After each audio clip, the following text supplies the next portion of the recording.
জামাতে ইসলাম এমন একটা সংগঠন, সেই সংগঠনটা যদি চাইতো 300 আসনে 600 প্রার্থী দিতে পারতো স্বতন্ত্র সহকারে।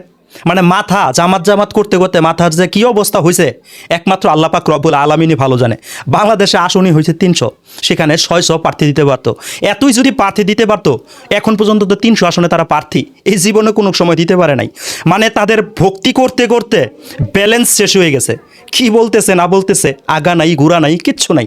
আসুন কথাটা শুনে আসি।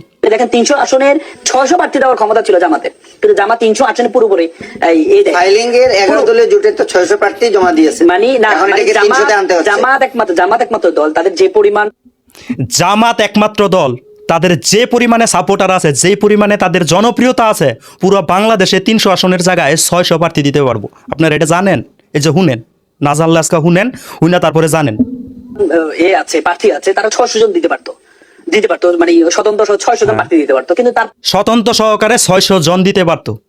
300 আসনে 600 জন দিতে পারতো স্বতন্ত্র সহকারে। এই জন্য এখন পর্যন্ত পুরো বাংলাদেশে 300 আসনে কখনো দিতে পারে নাই।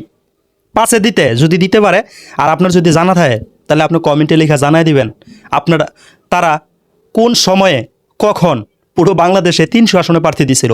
600-র কথা বাদ দিলাম, কারণ অতি ভক্তির কারণে উল্টাপাল্টা কথা বলতেছে আর কি। এই তারা